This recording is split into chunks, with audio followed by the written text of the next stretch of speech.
Live. Hello, and welcome to the This Is Not Therapy Hour. I'm Brandon Tessers. I'm a licensed therapist, but this is not therapy for very, very many reasons. What this is just an open conversation. I'm here chatting uh, with you all, doing my best to make my guesses about who you are and what you're interested in and how you're interpreting the things that I'm saying and how I'm impacting you. For those of you who are willing and able to participate in the chat, I appreciate that because it gives me more information on which to base those guesses about who you are and what you're interested in and how I'm impacting you and so on. Um, I'll be talking about whatever it is that I'm talking about so that there's not just dead air.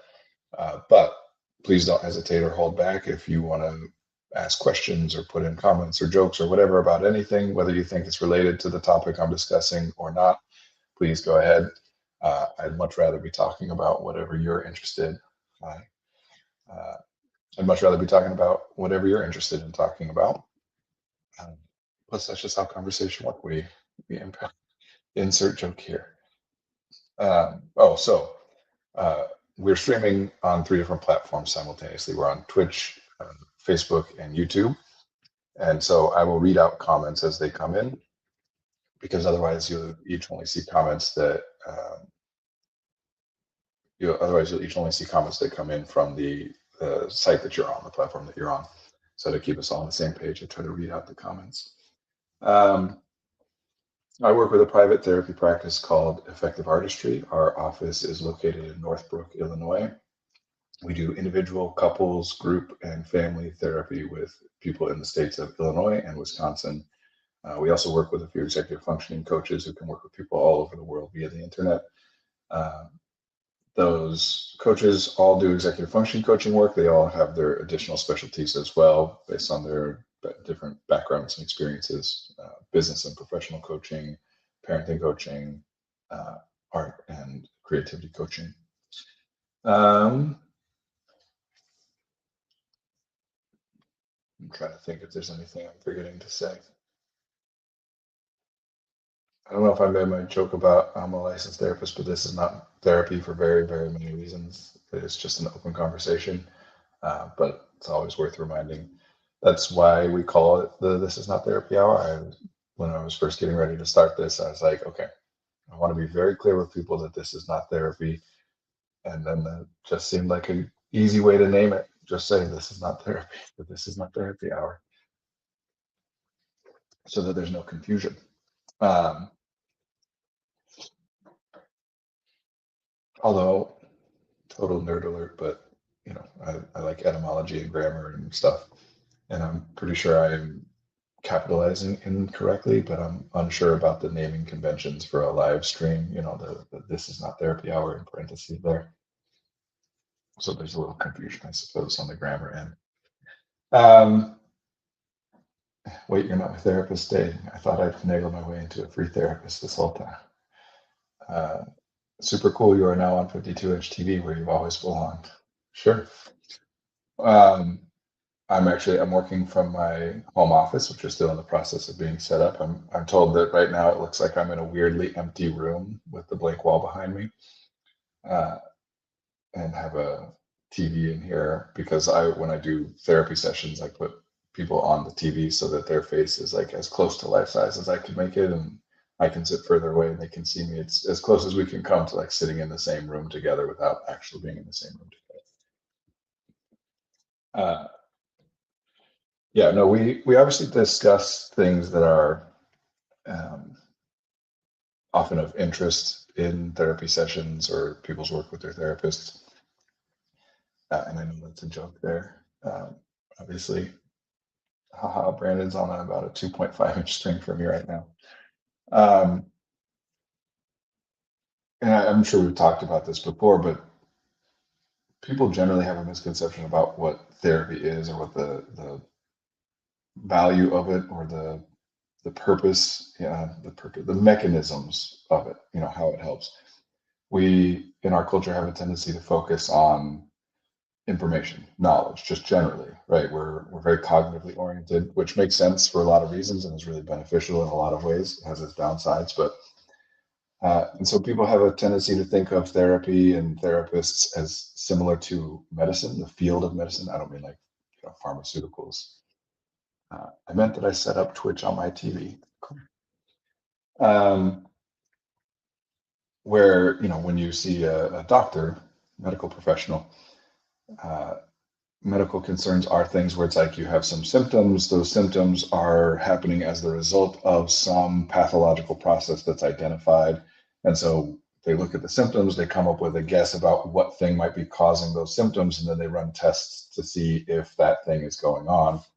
And if so, then there's treatment interventions that are designed to help with that particular thing, right? So you go in because you got a fever and you're nauseous and whatever, they find out you've got the flu, or they think you got the flu, they run a test to see, do you actually have the flu? We see, oh, yep, there's flu virus in your, test results or whatever. So let's give you Tamiflu or whatever medicine or things are given for that. Therapy is not that, not even remotely, but everybody tends to think that it is, right?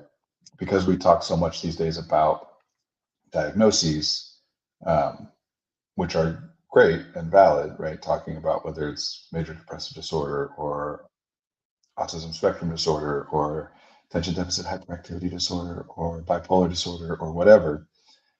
But unlike in medicine, those diagnoses are not the mechanisms which cause the symptoms.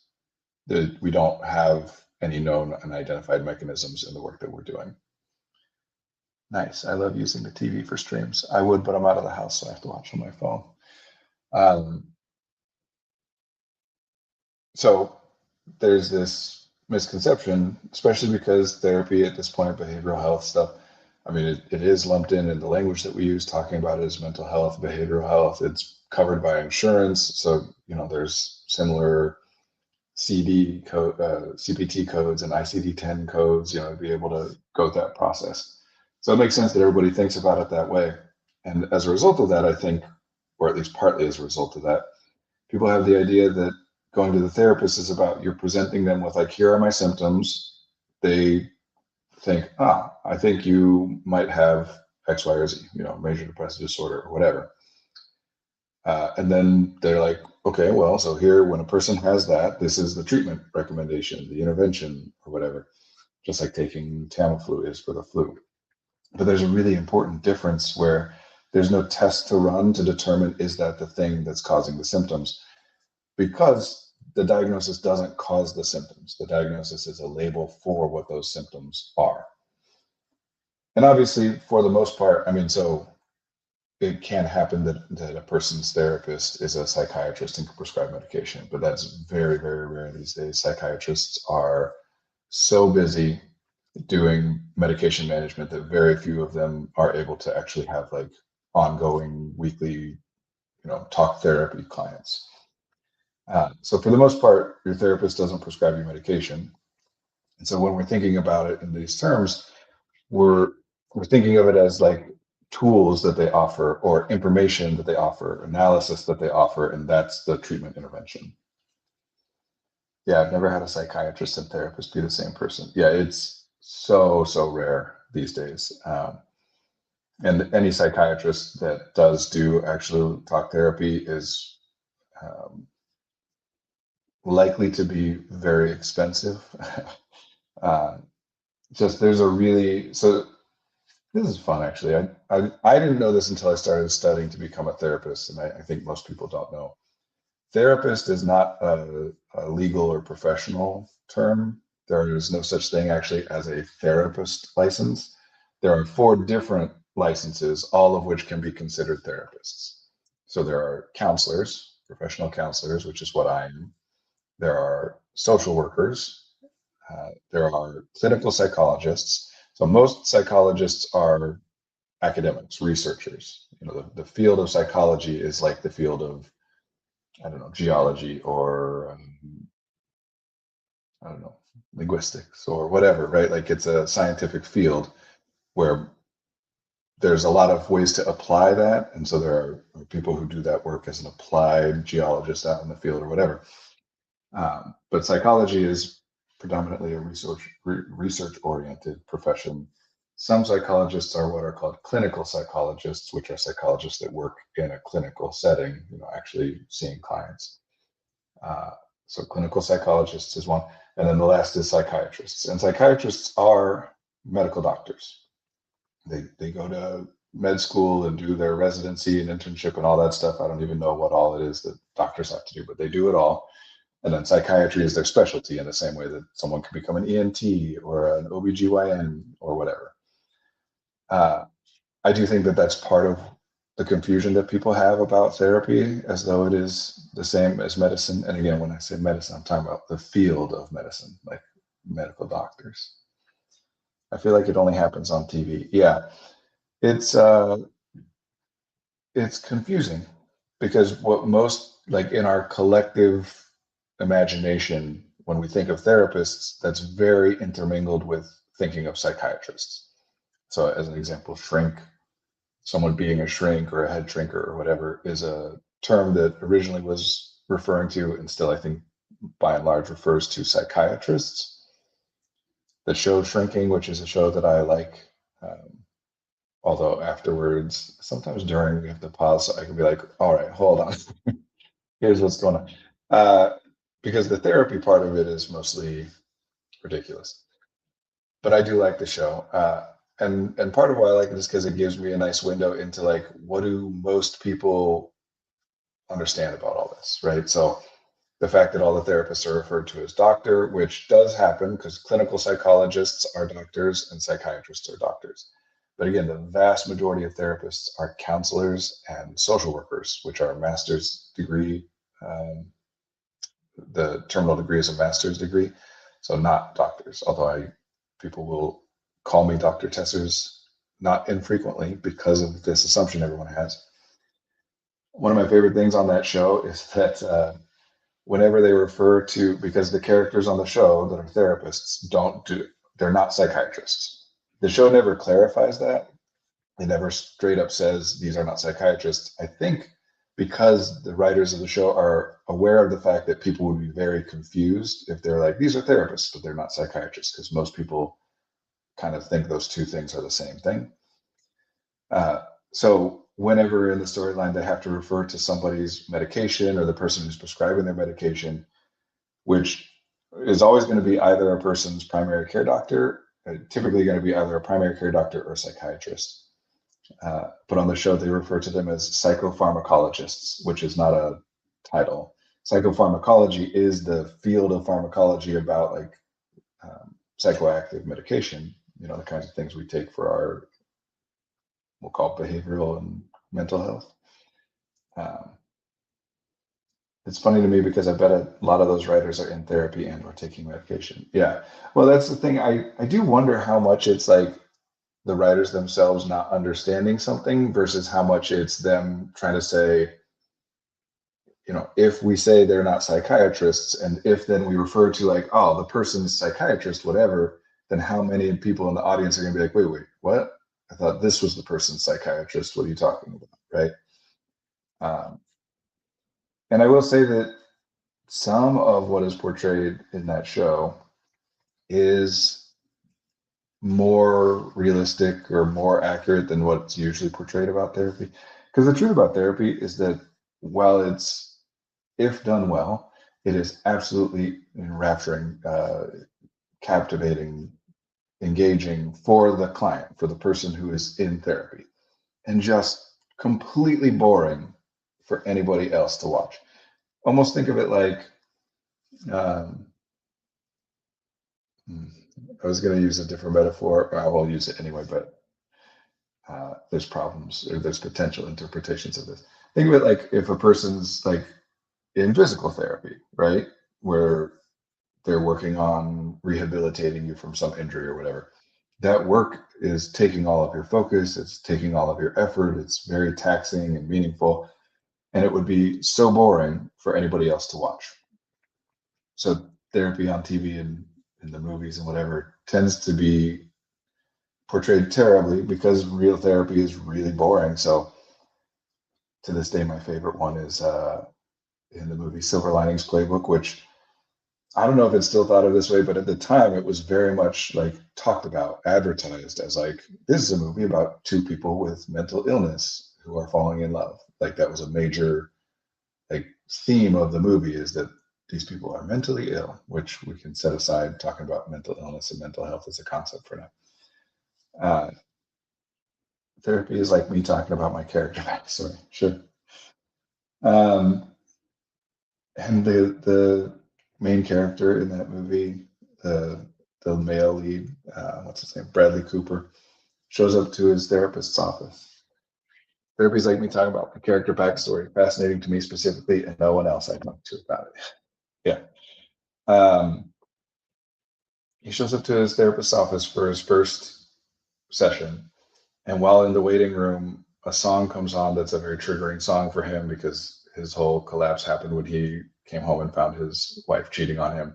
And the song playing in the waiting room was the song that was playing when he came home and found that. And he causes a big scene in the waiting room such that the therapist who is currently in the prior session has to like come out of that session and end it early to come and like deal with him in the waiting room. And then reveals that the therapist deliberately played that song because he knew it would be a trigger. And so he wanted to see how Bradley Cooper would react to it, which makes for a very like dramatic scene and really good way to like do some exposition because the song playing can then like show, lead to flashbacks of whatever. But in terms of the therapist being like, here's a person that I haven't even met yet, not even for our first session, that is coming specifically like court mandated because of anger and violence issues. And I'm going to play a song that I believe to be like triggering their anger and violence issues while I am in session with somebody, like just wildly unethical, but interesting. Also, the number of, I will say that yes, I think that many like show, movie and TV writers, script writers, I think are in therapy, and many of them really like appreciate and respect the work that is done by therapists or by their therapist specifically. Um, I hate shows portraying therapists just straight up manipulating people. Sure. Uh, yeah, there's some interesting. That is always a fun trope too. The Hannibal Lecter kind of like this person understands psychology so well that they can get anybody to do anything, which you know is an interesting way to think about all of this. Um, but yeah, I think a lot of it comes from that is that like shrinking certainly seems like to some extent the show very much seems to be the writers or the showrunners trying to express their appreciation for and love of therapists and therapy. Um, and there's some really great stuff about it, really humanizing those characters.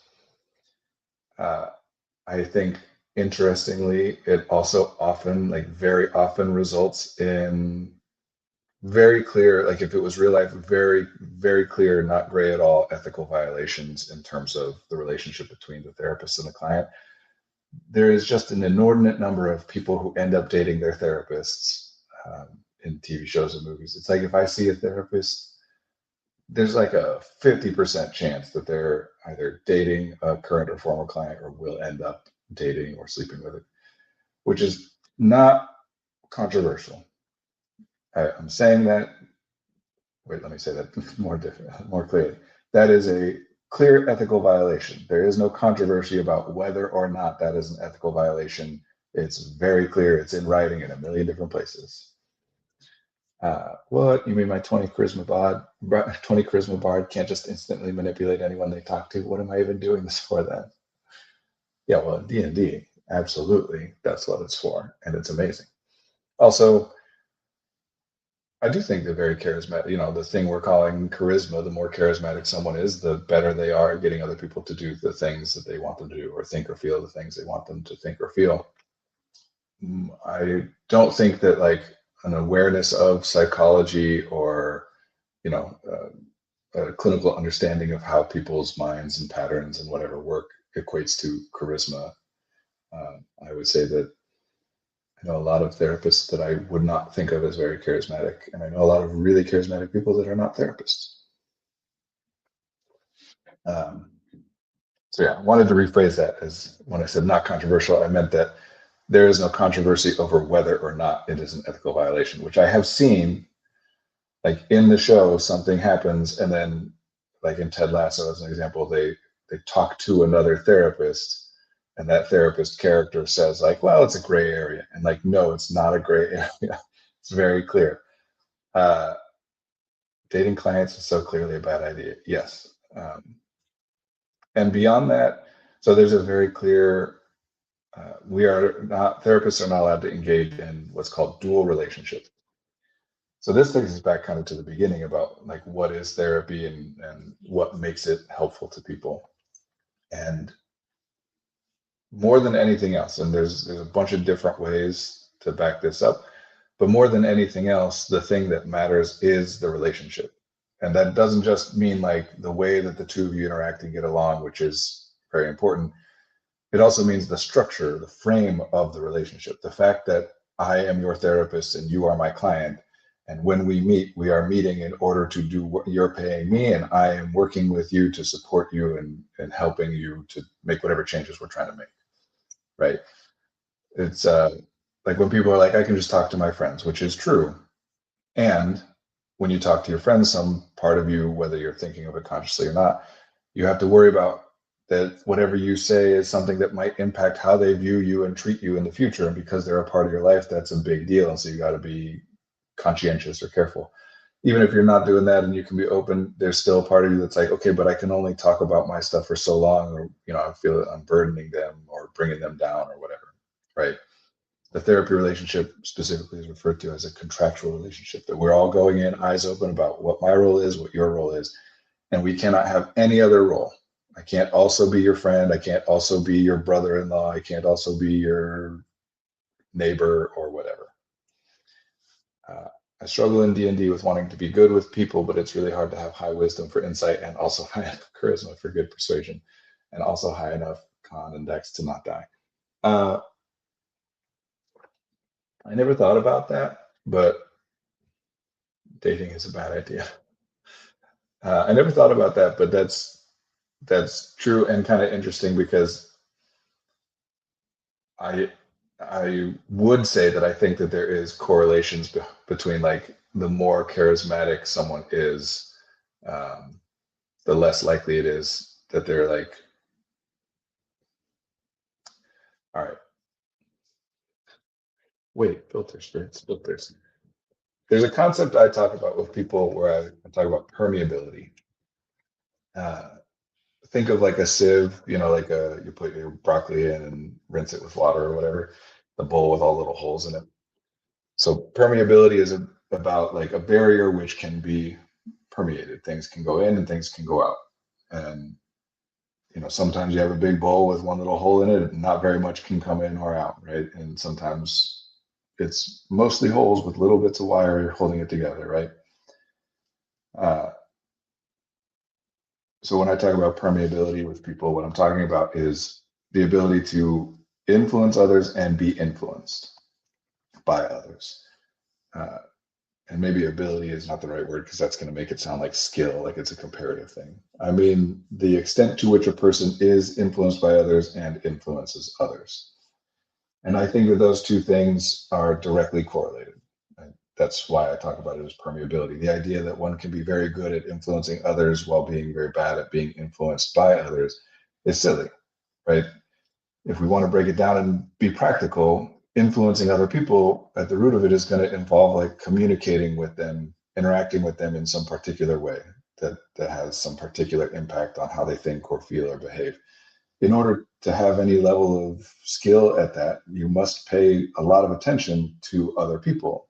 You have to take in data about what they are currently thinking and feeling and doing. And you have to know things about them, or at least put things together, or have ideas about how people generally are. Not that it's all like conscious or sitting filling out a worksheet or whatever, but I'm talking about referencing all the accumulated information you have over just experience and whatever. You can't be good at talking to people without also paying a lot of attention to how people are communicating with you in return. And these are not like things that you turn on and off in a particular conversation, right? We're talking about what's happening over the course of a person's lifetime. And so it does tend to happen, yes, that there's a reason that we have stereotypes about like celebrities who are also very thin-skinned or concerned about whether everybody likes them or not. The the people who are the most focused on and skilled at representing certain things or conveying things or impacting other people in certain ways, at, at being seen in particular ways, are also the people who pay most attention to and are impacted the most by whatever it is that they see in everybody else.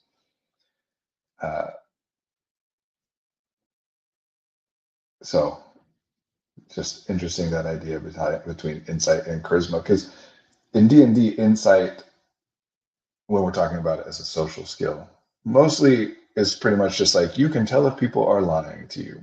It's mostly what it gets referenced as and used as. And I think that people who are very charismatic generally are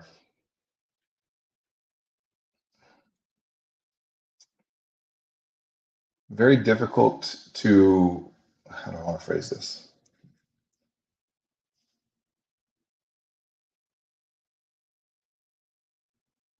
Very difficult to fool, but very easy to lie to, or maybe I want to say it the other way around. Maybe very difficult to lie to, but very easy to fool. Um, because people who are very charismatic, you find me somebody who's very charismatic, who would not also meet the criteria for what many people would say is like a people pleaser. They care a lot about what everybody else thinks about them and is willing to do all kinds of things to make other people happy, which is not this terrible thing like everybody else talks about it as being. These things go together. Yeah, I end up mostly wanting to use my insight stat for essentially persuasion, but it's also hard if you don't want to step on the toes of a paladin or warlock or someone who did put a lot of points into charisma. Sure. I mean, this is part of where D&D as a system struggles, because it's never been very clear to what extent role play is meant to be represented mechanically. And fifth edition does a better job of it than previous editions have, but it's hard because some of the systems in D&D, like combat and exploration, whatever, are entirely like, by the nature of what we're doing, we have to abstractly represent these things. We can't like have combat here or go exploring and climbing a cliff wall here or whatever. When it comes to role play, though, then like, because of the conventions of the game that we've set up, that we abstractly model these things which are happening but not really happening. But when it comes to role play, we can like represent that through improving, acting it out, talking to each other or whatever. So we have the conventions where we're still represented by stats and skills, but then it's played out, right? Like, you might say what you're trying to convince a guard to let you into a party or whatever, and you might say everything you're trying to say, and the DM might say, okay, at the end of that, roll your persuasion, but you get like advantage or disadvantage or some kind of benefit based on what you said. Sometimes it might just work without any kind of a roll, where when you're in combat, it's never like, all right, I swing my axe at them like this, and they're like, that's a good move. um, but darn it, I want high insight to see what a person cares about and use that to negotiate, which works great until I get asked to roll persuasion. Greetings. And then charisma can be debilitating. One relies upon it at the cost of growing other attributes. I mean, one spends resources on that attribute at the cost of developing other attributes. So it adds in life.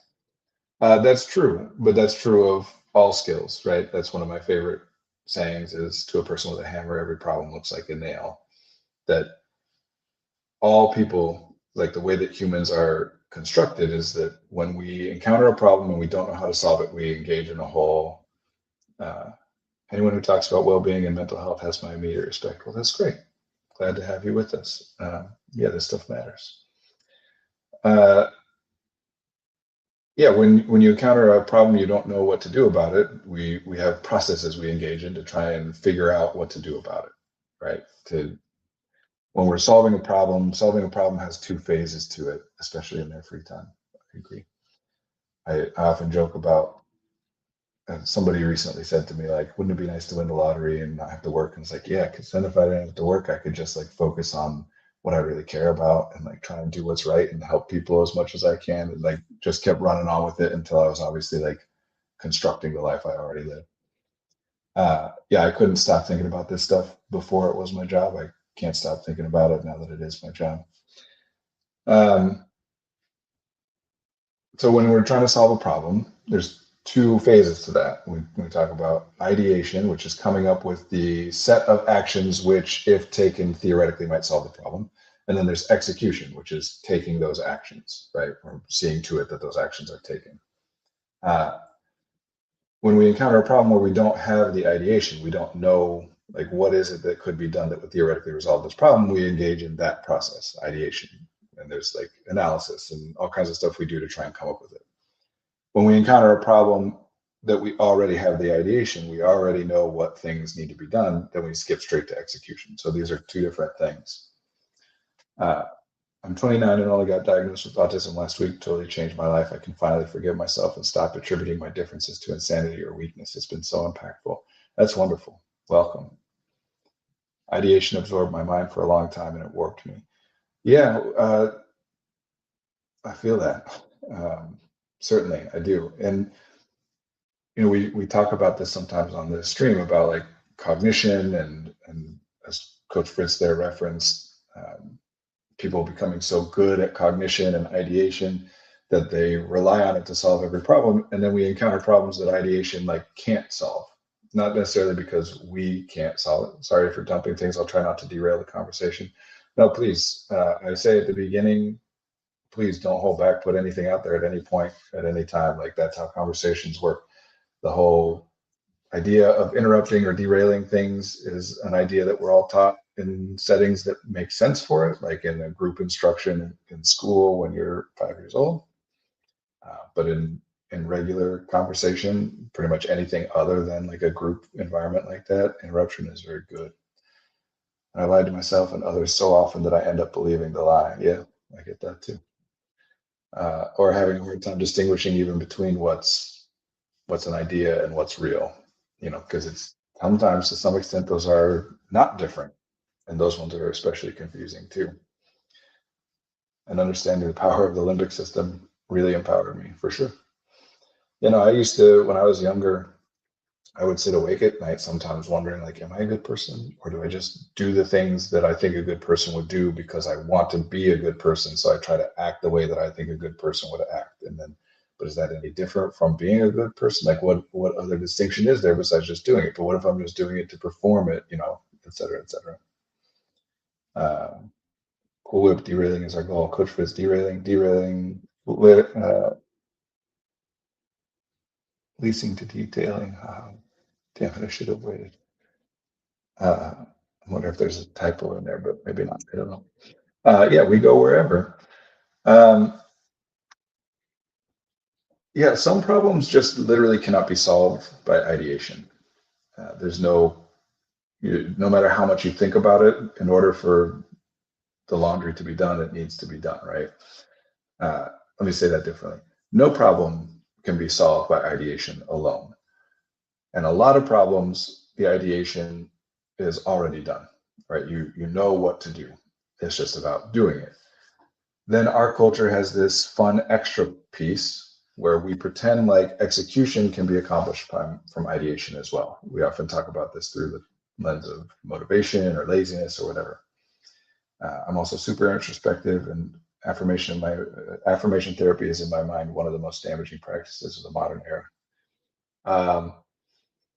Don't remind me, I have so much longer to execute tonight.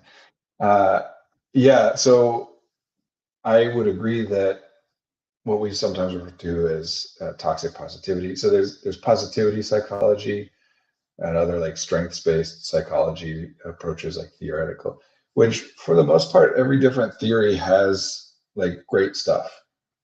How those theories then are like taught and executed are very different.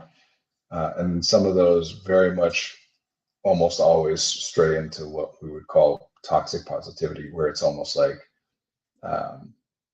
whatever you think is best. Like, no. Yeah.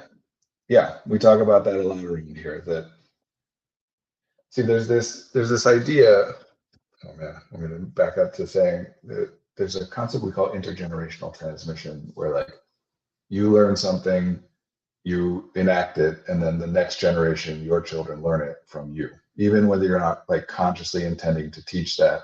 We all, for example, like we all know how to do handshakes. That's a thing that we all know about, even though for the most part, people didn't ever sit down and like didactically say to us, like, so here's what's called a handshake, or whatever. You just pick it up from people. Uh, and so things like progress and get passed on. And there's a lot of things where there was a problem, people came up with a solution, which was way better. Like it made things a lot better than the problem that came before it. But the solution itself is also flawed and limited because all things are. But it just gets enacted over and over and over. And later on, then people start to recognize the limitations of that and improve upon that. That's how this is supposed to work. Refraining from speaking the truth for fear of offending or causing discomfort is super dangerous. Yeah, well, especially based on the context. Right, I love that you said that about solutions and their limitations. Yeah. Uh, one of my like little pithy sayings around here is utility over accuracy. What we care about is not how accurate. There are many different accurate ways of talking about something, right? Something can be labeled. This could be called a banana. It can be called a piece of fruit. It could be called food. If I'm fidgeting with it, it could be called a fidget, right? All of those are accurate, and the accuracy of any one way of describing it doesn't detract from the accuracy of any others.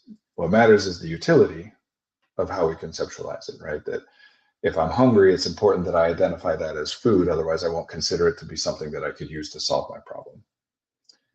I judge people by two metrics: methods and motivations. Well, I like those words for that. Yeah. Something I sometimes talk about is that trust has two components to it. There's trusting what I think you're referring to here with motivations, trusting that a person is what their intent is, right? If I trust you to help me, that requires that I trust that you want to, are interested in, are willing to help me. Also, that I trust that you have the ability to help me. So separate from your motivations, what I think you're referring to with methods here, right? Like, what do you do? Especially when it comes to this kind of stuff that we're talking about, because these people, including people who say things like you can just choose to be happy, they're acting in good faith, or at least we can assume that they are, right? We can grant people the benefit of the doubt that they're believing that that's going to be helpful, and they're doing what they can to be as helpful as they can be, and just unwittingly, unknowingly are doing and saying things that cause problems sometimes. Sometimes that happens because what they're doing helps 80% of the time, and they just don't have the ability to distinguish between like when it's a time where that thing is not going to help, right? I have the wrong intentions, but my methods have utility versus someone who doesn't produce his results but has good intentions. I trust the latter over the former, but most people don't. Well, again, it depends on what you're looking at, because I agree with you in a general sense. We talk about this sometimes that like, because most likely when you're referencing trust here, you're talking about like ongoing and into the future, right? Not to excuse it though, like the road to hell is paved with good intentions. I get that too, sure. And the truth with all this stuff is that there's nuance, right? It'd be so much simpler, and we all would like it if any of these things were things where we could look and say like, it's always better to go this way or that way. But the truth is the balance, right? That going back to something we were talking about just a few moments ago, when we're talking about like the way that people think and feel and validating or affirming it or whatever, that historically speaking, and this is a cultural idea, right? Not that anyone necessarily was executing in this in practice 100%, but this general idea, you go back 100 years and it's like your feelings don't matter. What matters is results, right? Now, again, I think we have an inflated idea of how much that was the philosophy versus how much it actually was treated that way. But certainly that's an idea, especially for the past, I'm just going to say 40, 50 years or so, is this idea that like old school traditional is doesn't matter what you think, doesn't matter what you feel, you just got to do what's right.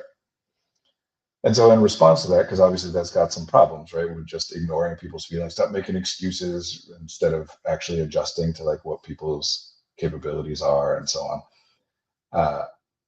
We adjust to that, and adjusting to that to some extent at least can be talked about in the abstract concept of like people's feelings matter, what people think and what they want and what they feel, what your internal experience is important. We can't just ignore that.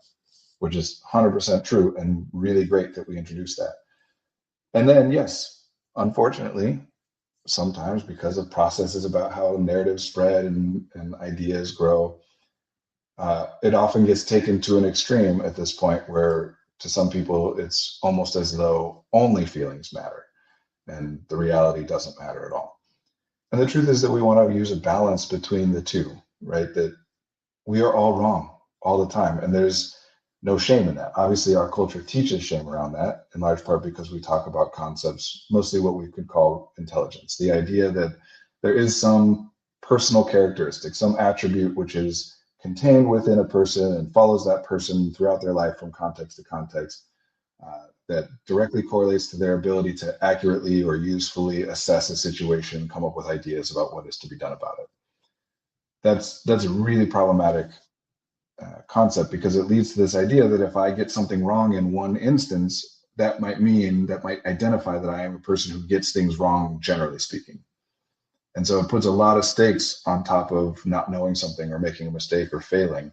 Instead of I tried this thing and it didn't work, which is what we mean by failure. It's I tried this thing and it didn't work, which is an indication that I am a type of person who, when I try things, they don't work.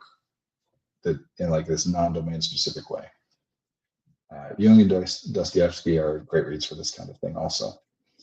Um, that's a comment. Yeah, I haven't actually, I'm very familiar with Jung, but never read Dostoevsky, somewhat familiar with it. I failed, therefore I am a failure, bro. I lived by that mantra for a decade and it nearly killed me. Yeah. Except for fathers are always right. Haha. Yeah, no, that's a cultural mantra, right? This idea of intelligence being some characteristic that is possessed by an individual, and that the more you have of it, the better off you are, no matter what. Like, there's the cultural concept of intelligence. There's nothing that a person could do where we'd say, if this person was less intelligent, this would be going better for them. We do reference culturally the idea that like being more intelligent might make you less happy, which is an interesting component of this narrative we have about intelligence, because it really that just aligns with our cultural narrative around success, that like success is really great but you don't want it, trust me, like power corrupts. If you had more money and power, you would be just as bad as me, so don't worry about it, you be a good person. You haven't met mine. Yeah, no, this idea of a internal characteristic. I don't want to go off too much on intelligence, but yeah, this idea that like effectively there's some dial in each person of like 0 to 100, and if it's at 100, everything you do you succeed at. If it's 0, no matter what you try, you fail. And everybody's dial is set to something at birth and locked in, and you can never change it. So if that was true, it would be really, really important to me to know, like, what's my dialect? How much should I rely on my own ideas or try difficult things? Because, knowing how likely it is to be successful or not. And then anytime we fail, even if it's at something small, we're like, oh no, I think that dial might be lower than I realized. Mine, referring to the father, mine played favorites, and because I wasn't like him, i.e., I wanted to have fun, i.e., wanted to have fun playing sports instead of doing it purely to win. He told me I wasn't the son he wanted when I was 10, and it fractured me. Yeah, that's rough. That sucks. Um, uh, Sports is sorry that happened to you. That's a terrible thing for somebody to say. And I can be open to the possibility that a person might have intended a different impact than that they had, but either way, I don't know, and I wouldn't ascribe that to a person. And either way, it's the impact, and it's awful. This goes to what you were talking about earlier, Cool. How do I get that dial higher? I could use some more success. Well, it's what everybody's looking for, right? Uh, if that dial is real and frozen in place when you're born, we all want to learn how to like turn it up. But I learned to be better, and I've practically adopted my younger brother, and it's made me a better person. Good for you. Really, sincerely, good for you. To grow and improve, and to then like do what you can to help your younger brother in this case, but another person. this is going to sound super like smarmy and whatever, but genuinely the highest calling of any human, what it most means to be human, to grow and improve and help others. Of course, I mean, it's not surprising that I might think that, given that that's what I focus on in my life, career wise, and whatever. But genuinely, I do think that's like the core of to be most human. So sorry, Cool Whip. That's another comment there.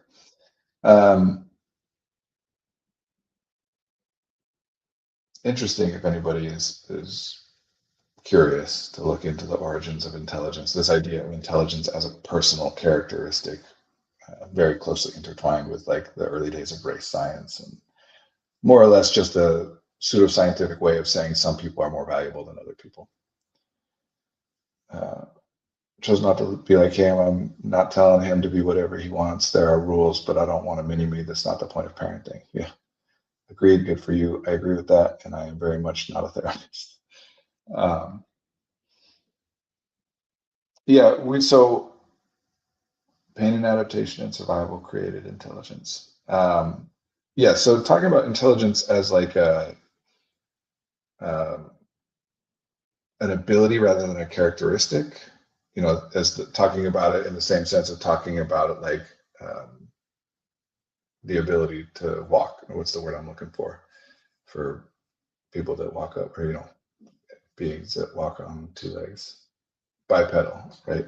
Talking about intelligence, like talking about it as like bipedal motion, right? It's an ability that some species evolve. So there's something there to talk about. But then that, which is a valid concept, got very intertwined with this other thing that isn't a valid concept, but that is worshipped in our culture, about that idea being something that like some people have more of or less of, that, that it varies from one person to another, but within an individual person, it remains static, context to context. There's not a day where you're like less intelligent, or, you're just as intelligent when you're doing a puzzle as you are when you're taking a bath or whatever, right? Though I am in my current field because I wanted to help be a part of making the world a better place. That's great. Smart people know they know nothing, and stupid people think they know everything. That's the critical difference, in my opinion. I agree that there's a joke I reference on here sometimes, that if you ask an expert about anything outside of their field of expertise, they'll say it's so simple and I don't know why those idiots can't get it figured out. And then you ask an expert anything from their field of expertise and they say, well, it's really complicated and we don't really know anything. Intelligence isn't about what you know, it's about the desire to learn and the ability to question your presuppositions. All very useful things, very important and valuable things to do. Because yes, we are all limited and finite. The idea that any human could have like a perfect knowledge of anything, right? I often will reference that, ask humans from 200 years ago and they got sunburned or tanned, or, like ultraviolet light hit their skin and impacted them. Did they know about that? No. And if you tried to talk about like the effects that ultraviolet light might be having on them, or the lack of it means that they're not getting as much vitamin D or whatever, they would think that you're crazy. This idea that there's an invisible kind of light all around all the time, or radio waves that are just going through everything, and or magnetism or what. You ask humans, even very, very successful and knowledgeable humans, about that a century or a few centuries ago, and they would think you're crazy.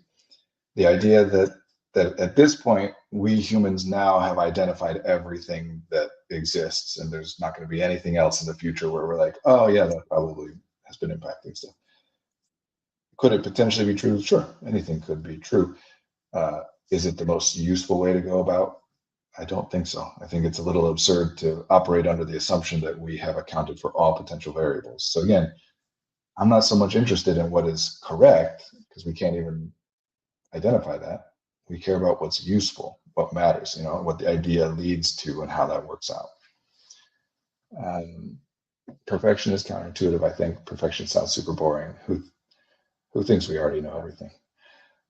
Nobody would say, well, maybe not nobody, but generally people would not say like that we have figured out all of the stuff that's going on. But there's a difference between what people consciously think and would like express versus how people behave. That's a lot of what we're talking about when we're doing psychoanalysis or whatever. Whenever people are talking about the subconscious or non-conscious, we're talking about that the vast majority of your behavior is not impacted by conscious thought at all, right? That we could talk about autonomic things like your heart beating and your breathing, which are obviously the examples that people frequently use. Although those are both things that can be impacted by cognition, they generally are not. There are other things that, like digestion, for example, that actually also can be impacted by cognition, but people don't generally know that. So, um, cells replicating and dying and glucose being turned into electrical energy in order to be able to utilize the nervous system to pass signals, right? The universe is expanding faster than we will ever be able to keep up with. Have you seen Project Hail Mary yet? I spent a good chunk of the weekend reading the book before I got spoilers from all the people talking about the movie. I have not, and I haven't read the book either, but both things that I have heard are very good and would like to take a look at. There's a scene of trying to explain that X-rays and Wi-Fi are basically colors. Ooh, interesting. My tea has gotten so cold at this point. Yeah, no, nobody would say that we know everything. However, there is a cognitive bias called the just world fallacy. I guess it's a fallacy, not bias. They're basically like, if in taking any action, we were to stop and think like, well, what if things are completely different than I thought they are? Then that paralyzes us. That might be part of what you were referring to earlier about getting stuck in ideation, right? That if I know that I don't know everything, and I know that my ability even to attain information is flawed, then in doing anything, I could always think like, well, what if some of that stuff that I don't know about might mean that what I'm about to do not only won't go the way I would want it to, it might like make everything terrible. Then we can't do anything. So we have to take action based on the idea that we do have at least a reasonable understanding or the bulk of the relevant information. And again, the vast majority of what we do, right? Like when you're taking a single step, every time you walk, you're taking a step. You can't stop and think like, what if the floor that I'm about to step on is, structurally unsound and I'm about to fall into a sinkhole? We literally are too limited to be able to process all of that kind of stuff. So even though consciously we'd identify that we don't know all the thing, nobody knows everything.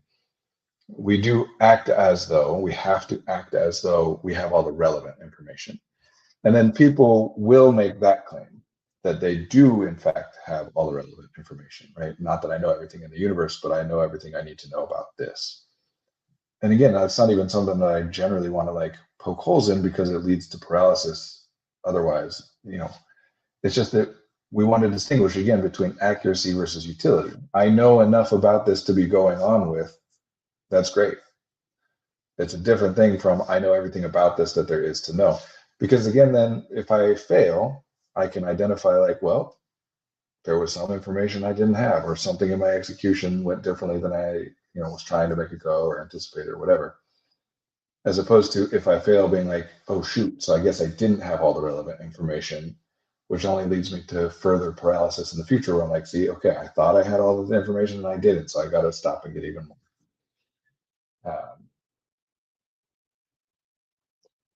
They are. X-rays and Wi-Fi are basically colors. Interesting. Lots to talk about the way people perceive information. It's paralyzed me, but it's also freeing if you act knowing that you will always be taking a risk. Yes, absolutely. Questioning has value, though. Cementing yourself in convention and questioning nothing is as dangerous as questioning everything. This desire for control is unattainable, and if achieved, it would be undesirable in reality. Yeah, another pithy little saying, the mind would rather be dead than wrong. Talking earlier about trusting a person with good intentions who executes poorly versus somebody who does the right thing but has bad intentions, right? That is a practical and useful way of thinking about things when what you're talking about in terms of trust is like how you interact with that person in an ongoing way into the future, right? Like if you're dancing in a room and I walk into that room and you don't know that I'm coming in and you swing your fist and you hit me in the face and break my nose is broken either way, whether you meant to or didn't mean to, whatever, what happened, my nose is broken. And what needs to be done about it doesn't change based on your intentions, right? The reality of it is what it is, and the next steps that need to be taken need to be taken. However, the way that I conceptualize you, which very much impacts how I will interact with you in the future, how I'll think and feel about you, how I'll talk to you, what plans I'll make with or without you, etc. That very much is going to be impacted by whether or not I believe that you did that intentionally or unintentionally. So knowing, and this gets lost a lot, especially in recent conversations about what is an apology, to say I'm sorry, but that's not what I meant to do is not a real apology, that kind of stuff. We just need to acknowledge both sides. The reality is the reality, and knowing a person's intentions matter, because it doesn't mean that it might not happen again, but my calculations, not necessarily conscious, but my processes that are running calculations as a way of modeling what's going on, are going to be impacted by whether I think you intended to do this or not, right? Should ego be dismantled entirely, or does it have practical utility? Dance like no one's watching, flailing your fists everywhere with your eyes closed. Yeah. Here's what I would say about that ego question is, while we want to make sure that we acknowledge flaws and limitations of tools, no matter how useful, have their flaws and limitations, and any tool, when used outside the bounds of its limitations, has the potential to be actually harmful. That does not detract from the utility of the tool, just it identifies the importance of identifying, or it brings to light the importance of identifying the parameters when the tool is useful or not. So having said that, anything that is how people work in a general sense has practical utility, or we wouldn't work that way, right? That there's some value to it. Talking earlier, Coach Fritz mentioned earlier about if you use charisma, you rely on that until develop other things. That's a concept that we call opportunity cost, which just means any moment you spend doing one thing is a moment you can't spend on doing any other thing. And that's true of literally anything. Anything you do, you're putting resources into it, and those resources are then not free to be spent on some other pursuit. That's true of ego as it is for everything else. So if we've evolved in such a way where everybody spends resources on it, then it must theoretically have practical utility, and it's about identifying the parameters of that utility. I did that once while wearing a full, I think this is flailing your fist server with eyes closed. I did that once while wearing a full bodysuit at a concert, went from introverted to super extrovert. I led the entire crowd with my dance moves and stole the stage just because I knew no one could see my face. Ooh, that's really interesting. Very cool story. All right, I have to wrap up. I got to move on to my next meeting, but I will be back next week, same time. Every act was shouting me out, and I got flooded with attention from people because my confidence attracted everyone. What a fascinating, it seems like almost a surreal experience. It's been a pleasure meeting you all. Well, thank you, Cool. It's been a pleasure meeting you too. Thanks for the stream. Thank you, Past Insider, for the comments. Appreciate you being here and participating. And yes, I'll be back. We're here every Monday, same time, 1 p.m. to 2 p.m. Central Time. Thanks for being here, and be well.